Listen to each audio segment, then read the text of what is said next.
Welcome to this month's monthly update podcast with me, Mike Richards, the host of the Treasury Career Corner. I'm going to talk to you about a few things. The podcasts that were released this month, podcasts that are going to be released this month, conferences, webinars up and coming, and then we're going to do a quick market update. We're going to do the triangle of Treasury recruitment. Now, what is that? That's about what's the state of the market. There's the top three questions we get asked. Mike, what's the market doing in the US, UK, and Europe? Please tell us. What should my resume CV look like? We'll tell you about that. And what are salaries doing? Oh, we'll tell you about that. There you go. That's an easy one. Let's go on with the show.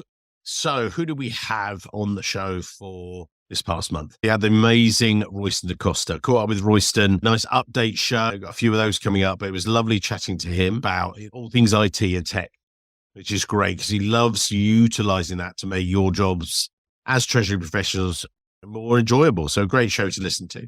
Then John Furter, treasurer at Poly out on the west coast of the US.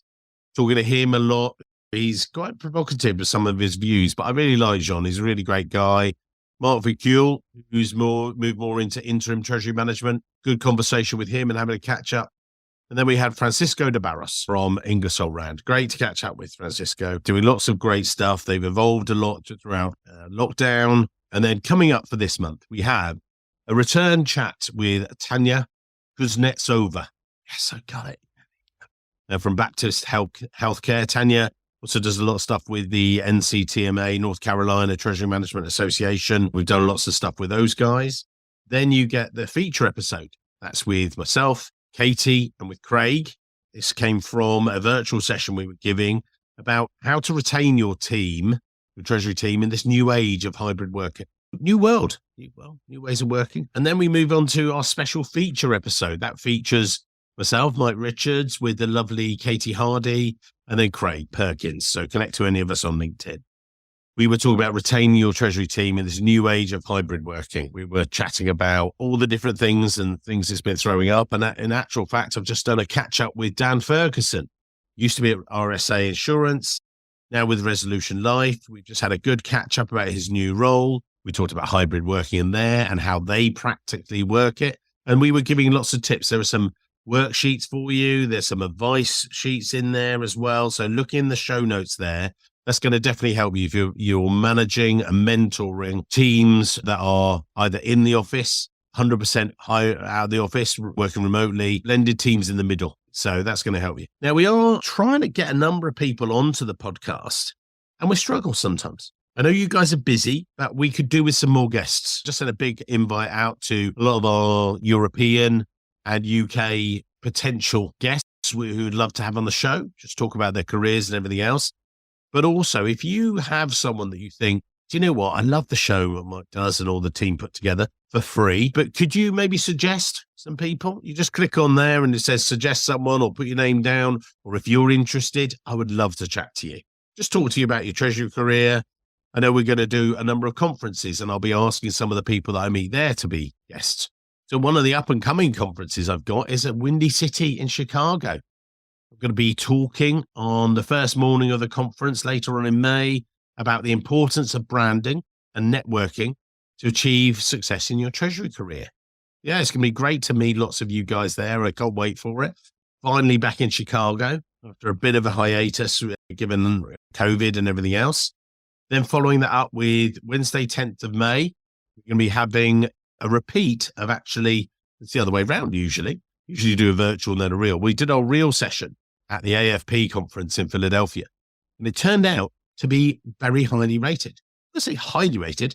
It was the top show. Yeah, the top show in town. Because this crazy English guy, I've had something to do with my amazing guest, Leanne Perkins from Specialized Bikes and Joel Campbell from TreviPay. Great guests. Met them, talked to them in front of an amazing audience for over an hour in Philadelphia at the AFP conference there. But then what happened was they came back and said, yeah, you got amazing ratings, obviously. Yeah, we had some good fun there. But actually, we can do an AFP webinar about achieving career success through effective networking and a strong personal brand. I talked to Leanne and Joel about their experiences as Treasury practitioners. So not just me waffling on, it's actually two amazing guests. But actually, we did it in reality, in person in Philadelphia. And they said, look, could you do it with all our members, please? And when we last looked 2 or 3 weeks ago and did a rehearsal, we already had 350 of you guys registered. So it's free. We'll put a link to the Treasury Roadshow so you can connect to that. Then what have we got next? So AFP webinar. And then shortly after the summer, we'll be in New York for the T-Money and New York Cash Exchange, confirmed as a speaker there with Steve Rosenthal from Broadridge, Modesty Johnson from Streamland. Pete will touch the ground for a week or so and then straight off to Barcelona for the Eurofinance conference in September. And then that's it. Put feet up the rest of the year. Oh, off to AFP in San Diego, confirmed as a speaker there. Looking forward to that session. Busy end of the year, but this is what we like to do. So let's move on. The golden triangle of Treasury recruitment, as it were. You guys ask, what's the market? Resumes, what should I be doing? Salaries. So US market, let's kick off with that. It is busy. There are jobs spread right across the market. It's obviously like that typical pyramid, actually. There are more jobs at the operational level, analyst, senior treasury analyst, treasury manager. Then there are some senior roles coming through. It's a little bit stickier at that end of the market. What I am noticing is people are being quite specific about what they want.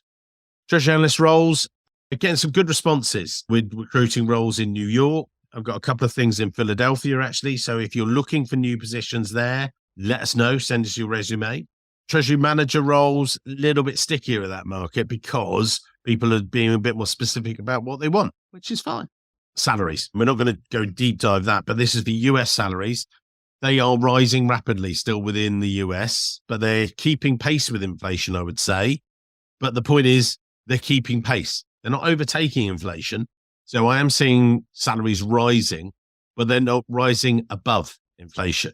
So what's meaning is, yes, you're getting another $10,000, $15,000 in your pay packet, but your costs to live are $10,000 to $15,000 more.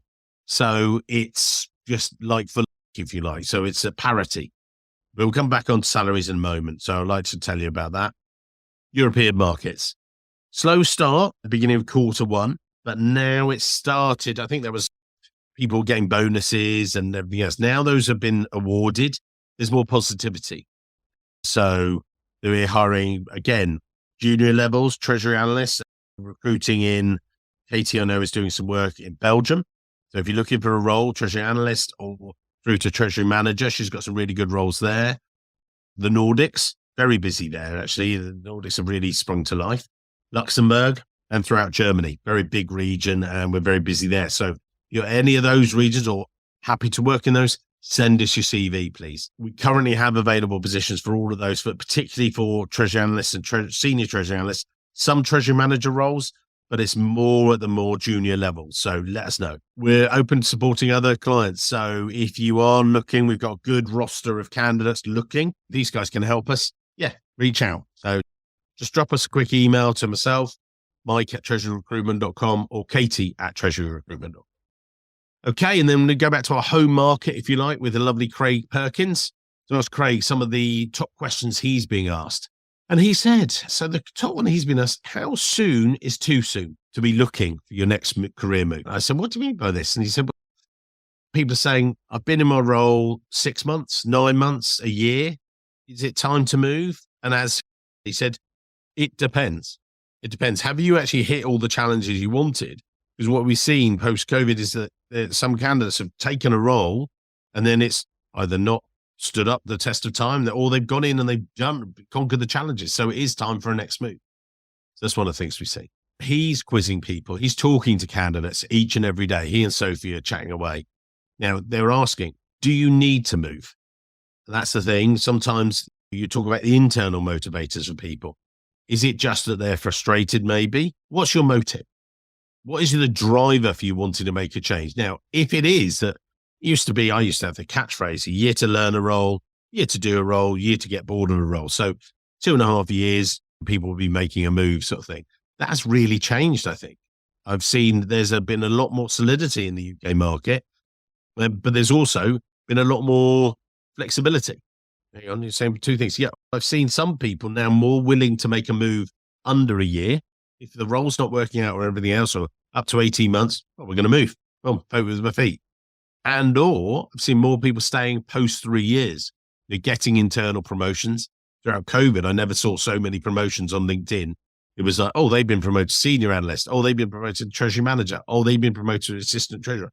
It was a lot of the time, I think that was driven by the fact that the market was difficult to get people. And if you knew you had a known quantity, why look externally when you can stay internal?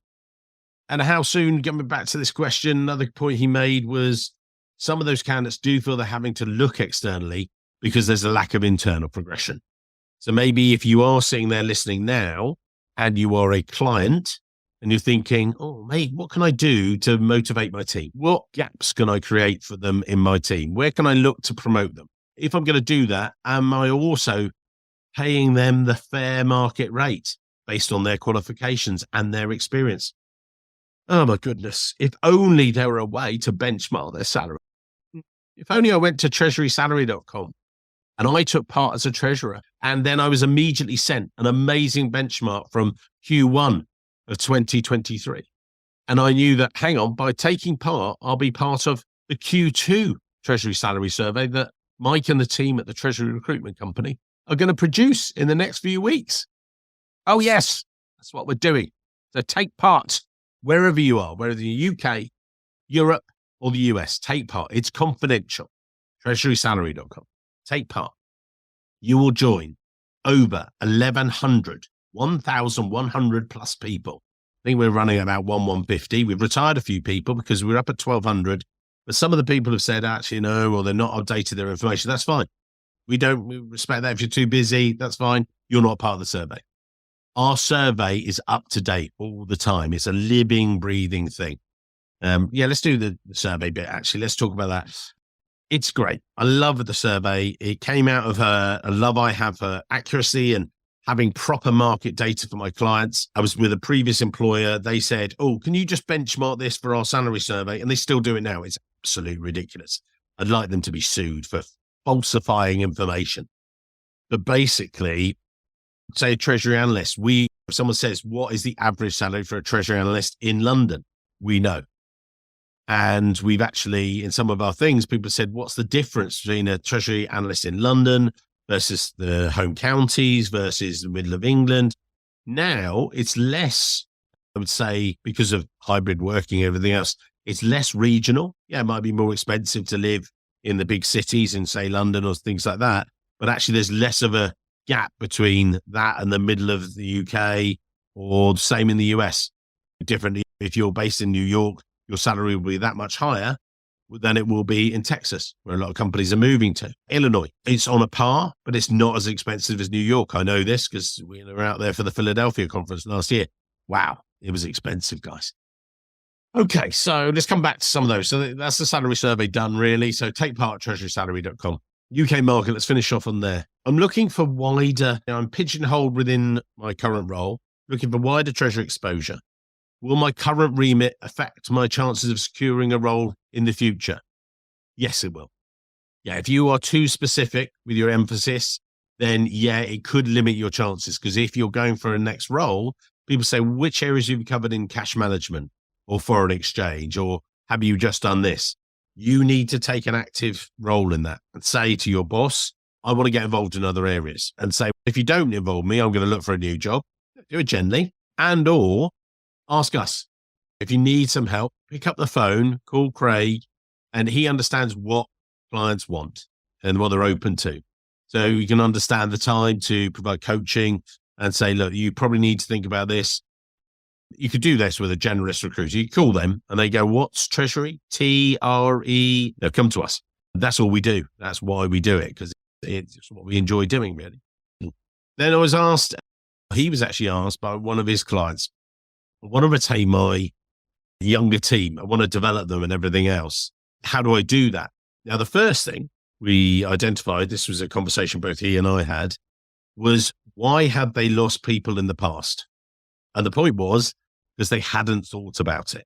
Now, I think actually recognizing the problem, it's certainly a start of the battle. Now they were starting to say, how do I mentor and keep these young people? Not they come in as treasury assistant, stroke analyst, and then how do I keep them and mentor them and grow them? Because there will come a natural point sometimes where they need to move on. But the fact is, if you don't need to, one of the key things would be study support. It ties in them for the future. But if you are looking for a move and someone says, oh, I'm tied in because they're paying for my AMCT. Don't worry. You can make a move anywhere. Your new employer, as long as you've got the receipts, will pay for it. And sometimes they have a clawback and say, oh, that's it. I've got to be here for at least an extra year. Don't, because the new employer will pay it. They've got it and it's related to your professional study, whether that's accountancy or treasury. So it might be CTP, might be ACT qualifications. You can make the move. But the fact is you can't guarantee the retention. What you can do is if you do a better job as a boss and provide a more supportive environment and have the open conversations, then you stand a better chance, I would say, of maybe keeping someone, looking at what you can do, I did this back in lockdown. We were talking to someone, they said, how do I keep my team? I said, well, the best thing to do is ask them. He said, oh, really? And I said, if you look at our reasons why people are leaving in our salary survey, it wasn't actually salary. It was about flexible working. It was about study. It was about opportunity. And we've got that if you take part in the salary survey. And they said, well, what do I do? I said, go and sit down with your employee. One of the key things, I think, the second on the list was about being a good boss. And be a good boss by saying, how can I help you? Okay, be a better boss. How can I be better? What can I do to mentor you? Okay, you talk through that. Well, you can offer study support, or you could do this. Oh, wow, that's amazing, isn't it? So that's that one. So that's the markets wrapped up. Sorry, it's going on a bit longer. Actually, I didn't realize. Resume CVs. If you need advice, let us know. We've got templates. We'll put a link to our Treasury library in the show notes. The key thing I would say, I was talking to an audience, the AFP of Northwestern New York, the past couple of days up in Buffalo. Great session. Really enjoyed it. One of the audience members asked me, he said, look, is my LinkedIn profile my resume? No, they're spelled differently. But joking aside, they are different. Your LinkedIn profile should be your highlights, if you like, your highlights reel. We've got a top 10 tips checklist for you, which we'll put again in the show notes, if you would. The lovely Carter will add that in there. Your resume is more of a chronological description of your career so far. Now, it doesn't need to be War and Peace. We've already written that. We've seen that. That was quite a long. So it can be a couple of pages about how you've made each of the moves. And it can still be the highlights reel, though, how you've made a difference. So how have you implemented a treasury management system? How have you done this? How have you improved? What have you done to move treasury forward? Streamline this process. Save this money. If you just turn up and done your job, don't put that on your resume. Doesn't help.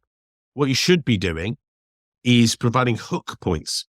So if you're going for a new role, the new employer will be looking for hook points. They'll be looking at through there saying, oh, our major problem at the moment is cash management for us, or our treasury management system doesn't exist. We're still on Excel. We'd like to implement one and look at that. Look at new technology. We're expanding globally. We need someone that's managed a team globally. Now, put that on your resume. If it's something you've done, of course, put it on there and as you're applying for a role, you can actually see on most of these job descriptions, these adverts, a lot of them are pretty poor, but on LinkedIn, if you look through and you can see their pain points. So address their pain, become their paracetamol. I highlighted that again. I've got an article about that. Think about what are their problems now and actually address those. So you don't have to rewrite all of your resume, but maybe in your top personal statement, I hate personal statements when they're fatuous and just say, I'm a passionate specialist treasury person. Really? Everyone is. Yeah, get over it. If instead you're saying, I'm a treasury specialist who has implemented this solution and this new treasury management system that saved our team this amount of time. I did this on a global scale, and I then mentored a team on 3 different continents. And the job you're applying for, they go, wow, that's exactly what we need. What a surprise, you get an interview. Then when you do the interview, again, I've got interview advice, go to the website. Then that's what helps you. Okay, so we've done the market. We've done the paracetamol, salaries, done that enough. treasurysalary.com. Please take part. If you want to be on the podcast, I'd love you to join me. We'll have a nice, relaxed conversation. As one of my clients put it the other day, it's like having a chat with Mike in the pub, except for the beer. Yeah, we're not having a beer. We'll have a coffee, have a cup of tea. I don't mind. Thanks, everyone. Look forward to seeing you all soon at one of the conferences very soon. Cheers.